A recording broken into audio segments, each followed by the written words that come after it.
everyone! Welcome back sa akong YouTube channel, Rosie Stories. So for today's video, another unboxing. So mag-unbox na po ta og parcel. So actually mo, story lang gid ko gamay about aning sa delivery ba, but dili na ako mo-mention sa ngalan sa Delivery Express, but well, I think 2 times or many times ako naka-experience ani nga courier ba, delivery courier kay dugay kay as in ha.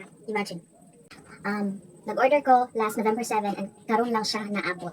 Imagine. Nana siya si Dumaguete, but kaya ba galing dugay-dugayan galing order? Ay, dugay-dugayan galing kanang deliver. But anyway, di na kumunta pa man. So, nag-order ko sa Shopee no, kanang swimwear, like kanang sa girdle pa gani, kay actually, dapat mo ni, expect mo ko nga maabot ni siya before November 17. Kay ako ni siyang gamiton. And sadly, wala gid siya naabot. Karon lang siya naabot mo, lapas na kaayo, November 27 na siya naabot. So, bali na ko ginulat ani, pero sige lamang, wala na ko yung madu. So, wala din ako siya nagamit sa dapat na kong gamitan ang taan nga event. Pero okay lang, sige na lang. At least naabot lang siya. Balag dugay. So, nga akong i-order gamay lang, hindi lang kaayo. Unboxing. So, ako nagasto ko kay 189 pesos. So, mag-unboxing na ta. Let's see atong tanawan kung unsa nga quality ba ni nga shop. First time ako nga mo-order ani nga shop. So, let's see. So, una na akong i-order kay, nag-order ko og, sinalin ano niya? Padded crop top push-up bralette. And then, ang color ano niya is, ang color niya is light brown. So, ang gipili is light brown. I don't know kung makaiko pa rin siya na ako. Pero, ako na siyang i-try. This is the one. This is the one. Okay. Light brown. Nagamay na siya na ako. Nagugot siya niya. Next na kong i-order is kaning hip lift panty girdle slimming. Ano sabi niya? Wala po nitasa. Hip lift panty girdle slimming streaming underwear for women. Honeycomb. So, ang size ani niya kay extra large.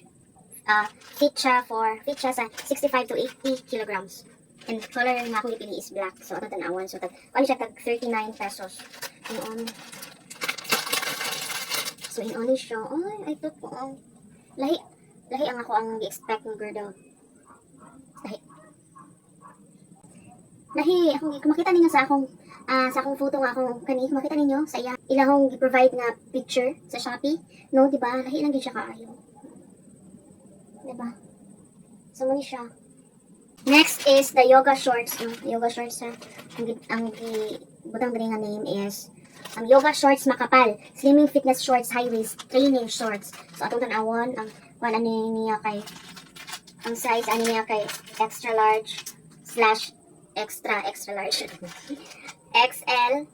XL/XXL color black. Atong tanawon kung usa yung sura ani ito.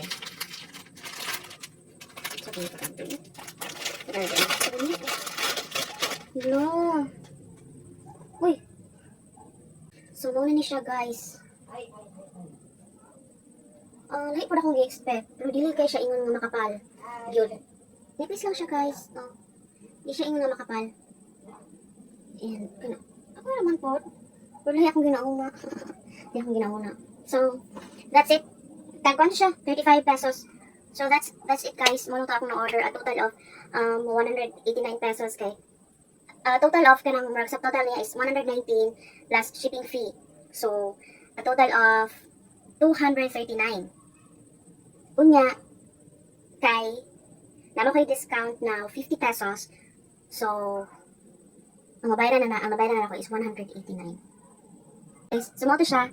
Ako ikasulti lang is dili kayo ko satisfied gyud kay una dugay kay siya nabot. And ang courier po kay as in dugay. Dili po mo reply. Pero mo reply na ang seller. So that would be all for today's video. So kung ganahan mo nga mo order from this shop, ako lang ibutang ang links sa description box na i-click lang na and automatically mapunta na mo sa seller sa Shopee. So thank you so much for watching and please like this video and subscribe to my YouTube channel sa mga wala pa ni-subscribe. And please comment down po kung usa po lang inyong mga opinions or kasulti po sa ako ang mga products nga napalit sa Shopee. So base na mo i-recommend nga good quality siya in terms of mga underwears or like bra, panty, mga girdle, shorts, may nga na. So thank you so much everyone. Bye-bye!